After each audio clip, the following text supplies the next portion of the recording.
को लेकर लड़ाई लड़ रही है और एक लंबे इतिहास से मैं उन कांग्रेस पार्टी ने हर तरीके का समय देखा है, अंग्रेजों से लड़ाई लड़ी उस विचारधारा को लेकर, उतार चढ़ाव देखिए, मगर आज हमारा स्थापना दिवस हम मना रहे हैं तो ये शुभ दिन है। ऐसे दिन पे आज ये प्रेस कॉन्फ्रेंस भी है और वर्कर मीटिंग भी है। कांग्रेस का एक बहुत बड़ा कार्यक्रम भारत जोड़ो यात्रा, राहुल गांधी जी के नेतृत्व में जो भारत जोड़ो यात्रा लगभग 3000 किलोमीटर चल के जो पहुंची हरियाणा में, तो आपके माध्यम से हम धन्यवाद करते हैं हरियाणा वासियों का और सभी कार्यकर्ताओं का धन्यवाद करते हैं। हिसार से भी बहुत लोग गए, फतेहाबाद, सिरसा, बहुत सारे पूरे इस इलाके से बहुत लोग गए और 3 जिलों में वो मेवात, गुड़गांव और फरीदाबाद 3 जिलों में यात्रा रही। अभूतपूर्व लोगों का आशीर्वाद और साथ समर्थन मिला उस यात्रा को। आपने तस्वीरों में देखा, लेकिन तस्वीरों में चीज़ बयान नहीं की जा सकती। फरीदाबाद की सड़कों पे जिस तरीके से आम जनमानस निकल के जो आया, वो एक दृश्य ऐसा दृश्य था कि ना तो किसी को उसकी फ़ोटो खींची जा सकती, ना वीडियो बनाया जा सकता, ना कुछ बयान किया जा सकता। लेकिन हम लोगों का बहुत बहुत दिल की गहराई से और ह्यूमिलिटी से हम लोगों का धन्यवाद करते हैं। अब यात्रा दूसरे चरण में हरियाणा में दूसरे चरण में भी प्रवेश करेगी, क्योंकि हरियाणा की हमारी ज्योग्राफी ही ऐसी है कि अगर श्रीनगर जाना है, जम्मू कश्मीर जाना है तो हरियाणा का लंबा सफ़र तय करना पड़ता है। तो दूसरे चरण का कार्यक्रम राहुल जी का ये रहेगा, इस यात्रा का 5 तारीख की रात को यूपी में सारे कार्यक्रम समाप्त करके राहुल जी रात को विश्राम, सनोली गांव पानीपत जिले के अंदर गांव पड़ता है, वहाँ उनका रात्रि का विश्राम का कार्यक्रम है। तो एंटर कर जाएंगे हरियाणा का। 5 की रात को यात्रा नहीं होगी। 6 को सुबह थोड़ा सा यात्रा रहेगी, मॉर्निंग वॉक। उसके बाद 6 को रैली करेंगे। जो कांग्रेस पार्टी, अखिल भारतीय कांग्रेस कमेटी का, कांग्रेस पार्टी का इस यात्रा का, राहुल जी का जो फॉर्मेट है, उसमें यह कि एक रैली सारे कांग्रेस जन पूरे प्रदेश के मिल के एक बड़ी रैली करें हर जगह, जिस जिस प्रदेश में वो जा रहे हैं। तो वो रैली हमारे यहाँ निर्धारित की गई है पानीपत में। पानीपत में सुबह 11 बजे का समय है मॉर्निंग वॉक के बाद। उस दिन दोपहर को कोई वॉक नहीं है। पानीपत में ये रैली की जाएगी, महारैली, आर पार की रैली, इसको कितनी बड़ी आप कह रहे, क्योंकि जो लोगों ने अपना आशीर्वाद दिखाया, झलक दिखाई, उसको पूरी रूप में पानीपत की इस रैली के अंदर आप देख पाएंगे। उसके लिए हम आज कार्यकर्ताओं से बैठक करेंगे। उसके बाद 6 को ये रैली पानीपत में, 7 को करनाल में चलेंगे। 7 की रात को करनाल शहर में यात्रा समाप्त होगी। 8 को करनाल से चल के थानेसर पहुंचेंगे, कुरुक्षेत्र जिसको कहते हैं, और थानेसर में शहर में 8 की रात को यात्रा समाप्त होगी। 9 को कुरुक्षेत्र से चल के और कुरुक्षेत्र में रहेंगे सारे दिन। एक ठोल गांव पड़ता है अंबाला कुरुक्षेत्र बॉर्डर पे, ठोल गांव में वो यात्रा का विश्राम होगा। और 10 का एक दिन की छुट्टी रहेगी, अवकाश एक दिन बीच में रहता है। हफ्ते 10 दिन के बाद सभी यात्री एक दिन का रेस्ट लेते हैं। और 11 को वहीं से ठोल गांव में ही रहेंगे, अवकाश मतलब वहीं।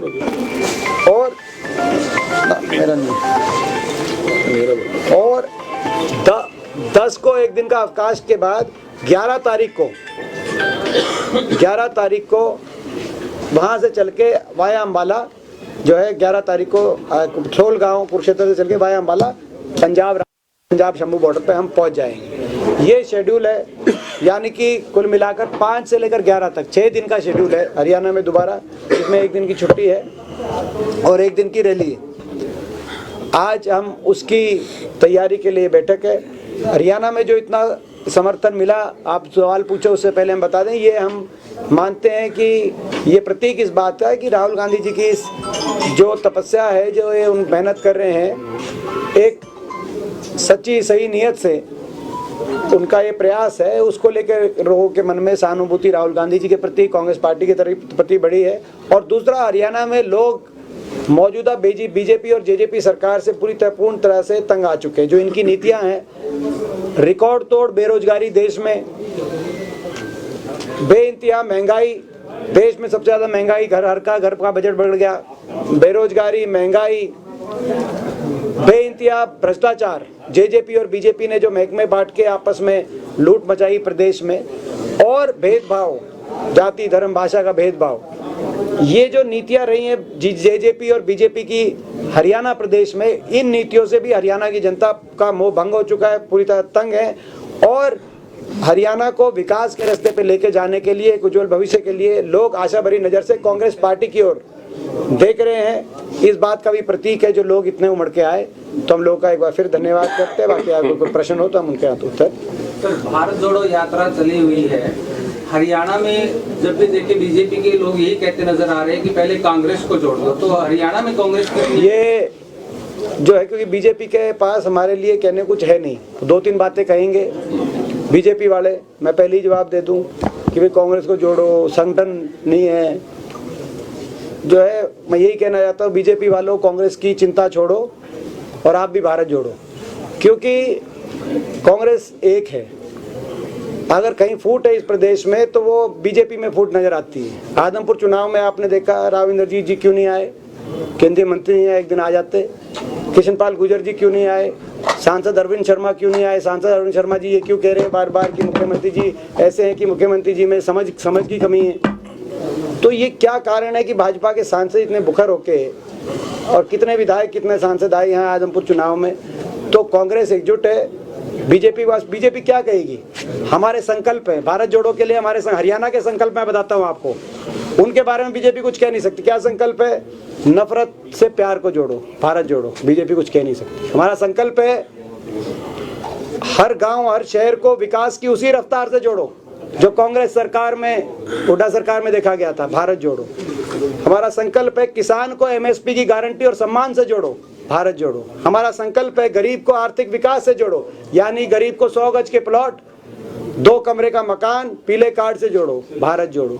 हमारा संकल्प है कर्मचारी को ओल्ड पेंशन स्कीम से जोड़ो, भारत जोड़ो। हमारा संकल्प है नौजवान को रोजगार से जोड़ो, जो 1,82,000 पद पक्की नौकरी जो है समाप्त कर रहे हैं, या तो प्राइवेटाइजेशन के माध्यम से या कच्ची लगा रहे हैं कौशल में। तो 1,82,000 पद नौजवान को रोजगार से जोड़ो, भारत जोड़ो। महंगाई का चक्कर तोड़ो, हर परिवार को 300 यूनिट फ्री बिजली से जोड़ो, भारत जोड़ो। बड़े बुजुर्ग को देश में सबसे ज्यादा पेंशन से जोड़ो, 6,000 पेंशन से जोड़ो, भारत जोड़ो। ये हमारे संकल्प हैं। हम इन संकल्पों को लेके बढ़ रहे हैं। बीजेपी इनके बारे में तो कुछ कह नहीं सकती, क्योंकि ना तो 6,000 पेंशन देंगे, उन्हें तो 5,000 पेंशन ही नहीं दी, ना बिजली में राहत देंगे, ना ओल्ड पेंशन स्कीम देंगे, ना गरीब को 100 गज के प्लॉट और मकान देंगे। तो बीजेपी इस तरह की बात करती है। जो आप प्रश्न पूछे उसका जवाब दे दिया। हमें एक है फूट कहीं है तो बीजेपी में। आप ही के पार्टी के एक विधायक ने विधानसभा में पेगासस का मुद्दा उठाया है, कुछ कहना चाहेंगे, कुछ कमेंट करना चाहेंगे कि लगता है आपको भी कि हरियाणा में इस तरह? देखिए ये बड़ा सीरियस मामला है। हमारे विधायक पंडित नीरज शर्मा जी ने पेगासस यानी कि जासूसी, ये तो जासूस सरकार है। ये तो हरियाणा की तो ऐसी सरकार, ऐसी बदनामी ये करा रहे हैं कि हरियाणा सीआईडी के तो लोग जो है राहुल जी के टेंट, वो जो टेंट लगा हुआ उसमें घुस गए। तो उनके खिलाफ जो है पूरे देश में कहीं नहीं हुआ। बाकी जगह भी बीजेपी की सरकारें थी। आप मध्य प्रदेश से यात्रा आई है, वहाँ पे बीजेपी सरकार थी। आप महाराष्ट्र के अंदर भी इनका गठबंधन इन्होंने जोड़ तोड़ के सरकार बनाई है। बाकी जगह तो नहीं है बीजेपी की सरकार, कांग्रेस की है, राजस्थान में, केरल में। लेकिन ये ऐसी बेइज्जती कराई इन्होंने प्रदेश की कि यहाँ पे वो तो खुले में यात्रा कर रहे हैं हम लोग, मगर हरियाणा ही एक ऐसा प्रदेश निकला जहाँ पे सीआईडी वालों को वहाँ भी घुसेड़ दिया। तो ये पेगासस का जो सवाल किया गया कि ये जो हरियाणा के जो सीआईडी के और पुलिस के अधिकारी जो इजराइल गए थे, इजराइल ऐसी कौन सी ट्रेनिंग लेने गए थे, जानकारी दे हरियाणा सरकार। और किस किस पे पेगासस और किस किस के टेलीफोनों पे के माध्यम से सरकार नजर रही है, सूची को जारी करे। हमें तो पता है कि हम तो होंगे हैं मॉनिटरिंग पे, लेकिन और कौन कौन है ये पता है सरकार। इस यात्रा के माध्यम से हरियाणा की जो लोकसभा सीटों को आप साधने की कोशिश कर रहे हैं, क्या उसका फायदा आपको मिल पाएगा 2024 में? देखिए 2024 में हरियाणा में लोग मन बना चुके हैं। लोग बदलाव करेंगे हरियाणा प्रदेश में। कांग्रेस पार्टी की तरफ लोग देख रहे हैं, और देश में भी जो माहौल बन रहा है उससे स्पष्ट है कि लोग देश में भी बदलाव की तरफ बढ़ रहे हैं। हमें विश्वास है कि हम हरियाणा में लोकसभा चुनाव में बहुत कांग्रेस का अच्छा प्रदर्शन रहेगा। पूरे हरियाणा में पटवारी भी स्ट्राइक पर है सर, 3 दिनों से आज तीसरा दिन है। आंगनबाड़ी वर्कर भी कर रहे हैं। इसके अलावा लेकर भी हरियाणा में लगातार प्रोटेस्ट चल रहे हैं। कितने वर्ग स्ट्राइक पे, आप ये देखो, बच्चे स्ट्राइक पे बैठे रहे, आप लोगों ने भी उठाई बात। मेडिकल के स्टूडेंट्स स्ट्राइक पे बैठे रहे, आपने देखा। आंगनवाड़ी स्ट्राइक पे, सफाई कर्मचारी कल उनका प्रदर्शन था, सफाई कर्मचारियों का, ग्रामीण सफाई कर्मचारी, ग्रामीण वो स्ट्राइक पे, पटवारी स्ट्राइक पे। तो ये जो है इसका सरकार को फर्क नहीं पड़ता, क्योंकि सरकार का मानना है कि इन सबसे स्ट्राइक करा दो, जो है पोर्टल से सारी चीज करा दो। परिवर्तन लाने के लिए हरियाणा में परिवर्तन यात्रा निकाल रहे हैं, आप उसको कैसे? हम सीरियसली नहीं लेते, क्योंकि उनकी पार्टी का ना जनाधार है, ना कोई इतनी बात कोई लंबी चौड़ी है। हम INLD को सीरियस नहीं लेते। तो ये जरूर है, उससे आप सवाल पूछ सकते हो कि वो वोट तो राज्यसभा में बीजेपी के कहने से डालते हैं, तो ये यात्रा वो किसके कहने से निकाल रहे हैं, पूछो आप उनसे। भारत जोड़ो यात्रा के हरियाणा में पहुंचते ही केंद्रीय स्वास्थ्य मंत्री की तरफ से एक पत्र जारी कर दिया गया। देखिए, कोरोना की जहाँ तक बात है, अगर कोरोना का वैज्ञानिक आधार पे साइंटिफिक एविडेंस डेटा से कोई सरकार, देश की सरकार प्रोटोकॉल बनाती है, नियम, वो हर प्रदेश सरकार को चिट्ठी लिखती है और प्रदेश सरकार जिला प्रशासन को वो प्रोटोकॉल जारी कराती है। सबसे पहले हम उसका पालन करेंगे।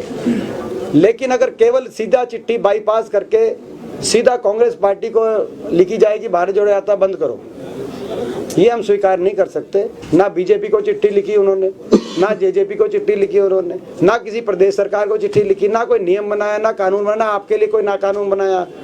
मगर सीधा हम पे कानून लागू कराना चाहें तो उनकी जो क्या नीयत है, क्या मंशा है, आप अंदाजा लगा सकते हो, और उस बात को हम स्वीकार नहीं करते। सवाल दादी बाजू की टी-शर्ट में घूम रहे हैं, तो ये देखिए, वैसे मैं इसमें बताना चाहता हूँ,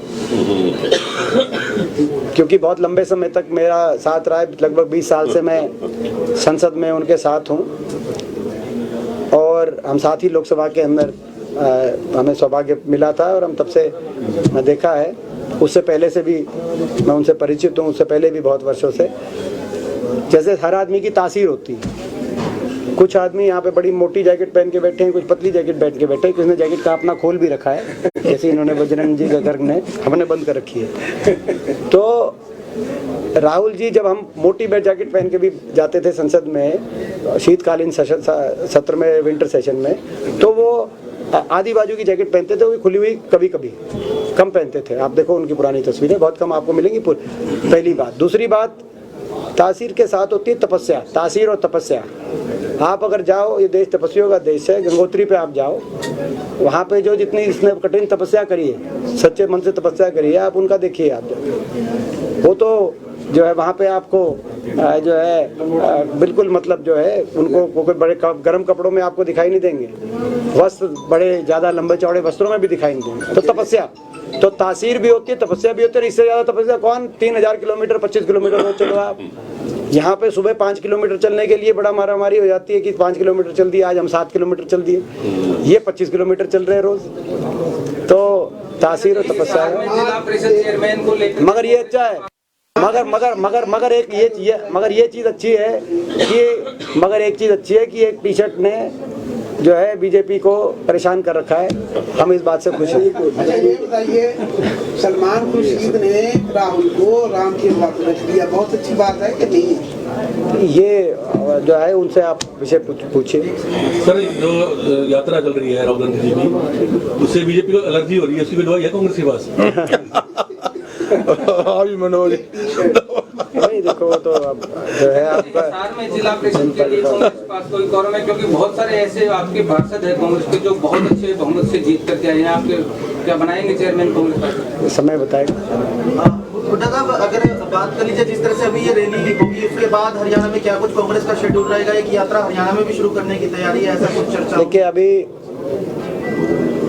ये रैली होगी और राहुल जी की यात्रा, भारत जोड़ो यात्रा, उसके बाद अगले 2 महीने जो AICC का कार्यक्रम है, जिसके लिए मुझे यूपी का प्रभार दिया गया है, उत्तर प्रदेश का, तो उसमें वो अगले 1.5 से 2 महीने लगभग एक हाथ से हाथ जोड़ो अभियान चलाया जाएगा, जो इसकी राहुल जी की यात्रा को लेकर जो सारी बातें उनको हम जो है अपना धरातल पे लेके जाएंगे। तो AICC का कार्यक्रम, प्रदेश के अंदर हमारे कई कार्यक्रम चल रहे हैं, विपक्ष आपके समक्ष कार्यक्रम चल रहा है। चौधरी भूपेंद्र सिंह हुड्डा जी के नेतृत्व में, वो नेता विपक्ष हैं, प्रदेश कांग्रेस कमेटी द्वारा भी वो कार्यक्रम आयोजित किया गया पीछे फतेहाबाद में, आपने देखा। तो प्रदेश के अंदर कई कार्यक्रम चल रहे हैं, तो कार्यक्रम तो चलते रहेंगे। लोगों की लड़ाई हम लड़ते रहेंगे सड़क से लेकर संसद तक।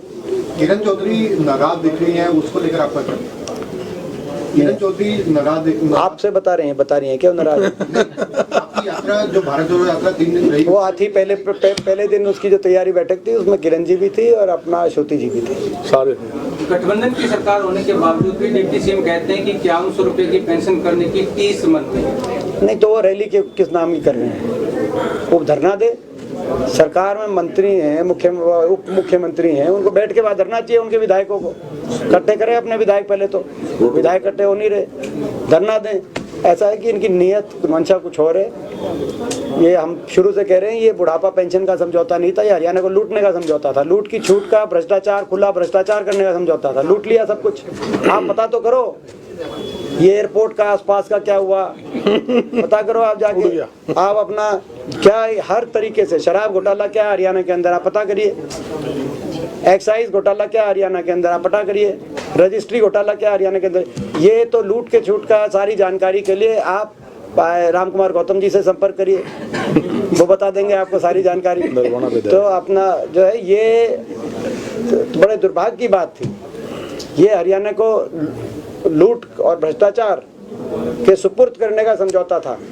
जैसे ये आदमपुर में भी हमने कहा उपचुनाव में, ये अपने जो है कुछ जो भाजपा की एक नीति रही है पूरे देश में, भ्रष्टाचारियों बड़े बड़े मुकदमे बनते हैं, काले धन संपत्ति के, विदेशों के बहुत तरह के मुकदमे बनते हैं। उसके बाद उनके साम दाम दंड देव के दबाव में वो रातों रात बीजेपी में शामिल कराए जाते हैं लोग, और वो रातों रात काला धन सफेद बनता है और वो भ्रष्टाचार से उनको मुक्ति मिल जाती है। देश को भ्रष्टाचार से मुक्त करने में लगी है बीजेपी, क्या करे। संगठन की बात भी करें, संगठन के चुनाव वगैरह, संगठन हमारा चल रहा है, संगठन की प्रक्रिया चल रही है, डेलीगेट्स हमारे बन चुके हैं। इस यात्रा के तुरंत बाद जो AICC का जारी शेड्यूल है उसके अनुसार हमारा संगठन तैयार कर दिया जाएगा, ऐसा हमें पूरा विश्वास है। दीपेंद्र जी, एयरपोर्ट को लेकर स्टेट और सेंटर की कॉन्ट्राडिक्टरी स्टेटमेंट क्या कॉन्ट्राडिक्टरी क्या, वो तो बिल्कुल जो है, ये एयरपोर्ट का मैं बताना चाहता हूँ, ये आखिरी ले लेते हैं क्योंकि इसके बाद एयरपोर्ट आपको पता है कि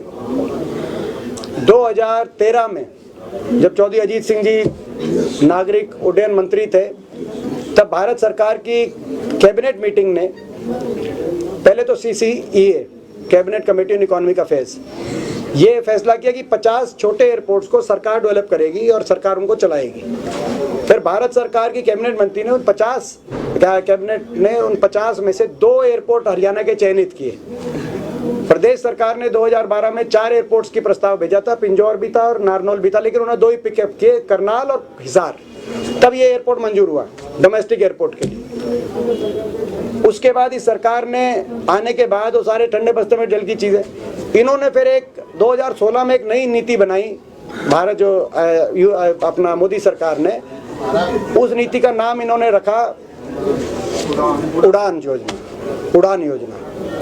और उस नीति के तहत ये कह दिया गया कि भाई ये एयरपोर्ट पे बहुत कम खर्चा लगाएगी सरकार। पहले तो थी जो 50 एयरपोर्ट डेवलप होने थे, पूरी जो मंजूरी जिसकी मिली थी हमारे समय, वो पूरी तरह देश की सरकार को डेवलप करके और प्रदेश सरकार की सहायता से, और उनको ऑपरेट करना था जो डोमेस्टिक एयरपोर्ट जैसे बाकी जगह डोमेस्टिक एयरपोर्ट ऑपरेट होने। इन्होंने उड़ान नीति बनाई जिसमें कहा कि भाई सरकार मिनिमम खर्चे करने के बाद उसको डेवलप कर देगी, और जो प्राइवेट कैरियर्स हैं वो देखें कि भाई यहाँ पे फिजिबिलिटी है कि नहीं, और वो फिजिबिलिटी जिसको लगेगी वो चलाए।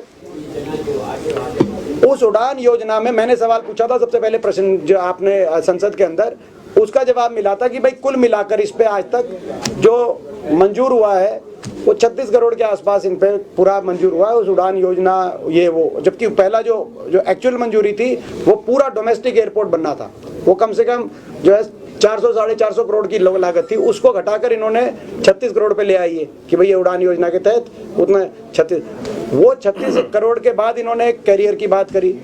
कैरियर का आप पूछ लो कैरियर की फ्लाइट चल रही है कि नहीं, वो कैरियर की नामात्र फ्लाइट शुरू हुई और उसके बाद फ्लाइट्स बंद हो गई। और अब ये पहले पिछले सेशन में मेरा प्रश्न था, इस सेशन में ये जो यहाँ के अभी जो मौजूदा सांसद हैं विजेंद्र सिंह, उनका प्रश्न था जिस पर जवाब दिया कि भाई कोई अभी ना तो कोई फ्लाइट चल रहा है कोई प्राइवेट, और इसका तो उड़ान योजना का तो बेसिस ही है कि कोई किसी को फिजिबिलिटी लगेगी तो चलाएगा को प्राइवेट, और नहीं तो नहीं चलाएगा। तो ये तो जो 50 एयरपोर्ट, जिसमें 2 एयरपोर्ट हमारे बनने थे, जो यूपीए सरकार ने मंजूर किए थे, करनाल और हिसार, ये इस मोदी सरकार की उड़ान योजना की भेंट चढ़ गए। आज के दिन 9 साल के बाद, 9 साल हो गए केंद्र सरकार को, कोई एक भी फ्लाइट के लिए पूरा हरियाणा तरस रहा है। डोमेस्टिक एयरपोर्ट जो है ये दोनों बनने चाहिए थे। तो बड़े दुख की बात है, सरकार सार्वजनिक रूप से लोगों से इसे माफ़ी मांगे, हमारा ये मांग है सर। एयरपोर्ट के पास हाँ बिल्कुल, आप बताओ एयरपोर्ट का क्या मतलब? एयरपोर्ट का कोई रियल एस्टेट का थोड़ी मामला है कि भाई एयरपोर्ट और अपने आसपास ज़मीन खरीदवा दो। एयरपोर्ट का तो ये मतलब है कि भाई जब फ्लाइटें कितनी चल रही हैं, कहाँ जा रही हैं फ्लाइट, बताओ आप कहाँ फ्लाइट चल रही है। वो जब फ्लाइट चले तब आप बताओ कि एयरपोर्ट में क्या हुआ। एयरपोर्ट तो हमारे समय मंजूर हुआ है ना, आपको तो फ्लाइट चलवानी थी, आपने फ्लाइट चलवाई नहीं। आपकी रेलवे लाइन भी बीच में पड़ी हुई है, बीच में रेलवे लाइन आपको याद, मल्लिकार्जुन खड़गे जी आए थे, बड़ी मेहनत से ये रोहतक टू डबवाली 4 लेन और रोहतक टू हासी रेल लाइन, ताकि सीधा हिसार से दिल्ली कल को शताब्दी भी चले, सीधी अपनी रेल लाइन की कनेक्टिविटी हो जाए। ये दोनों मैंने बड़ी मुश्किल से मंजूर करा के और इसका फाउंडेशन स्टोन रखवाया था मल्लिकार्जुन खड़गे जी द्वारा। हासी में जब रैली हुई थी, रैली का नाम था रेल रोड रैली। ये तो चलो काम शुरू हो गया था, तो ये 4 लेनिंग तो कंप्लीट हो गई डबवाली तक, हम काम बीच में इन्होंने नहीं रोका। लगभग हमारे समय में 80% काम कंप्लीट ही हो गया था। जो ये रेल की लाइन, ये बुलेट ट्रेन की बात कर रहे हैं, 9 साल 10 साल के बाद, क्योंकि वो 2013 का फंक्शन था रेल का, 10 साल के बाद अंकल अभी तक वो रेल की लाइन पे जो है ट्रेन की रेल की सीटी, जबकि काम हर सेशन में मैं सवाल पूछता हूँ कि भाई कब कितना काम शुरू करोगे। भाई ये कोई ताजमहल थोड़ी है, ये तो रोहतक से और हासी तक रेल की लाइन है, ताकि हिसार की सीधी दिल्ली कनेक्टिविटी हो जाए। अभी क्या है कि लाइन भिवानी होके जाती है, तो उससे आप समझ सकते हैं कितना नुकसान है, पूरा हिसार कितना बड़ा हमारा। तो मगर 9 साल 10 साल के बाद भी मतलब हर साल बताते हैं कि भाई इतने इंच बढ़ा दिया, फिर बताते हैं अगले दिन इतने इंच बढ़ा दिया। आपका धन्यवाद।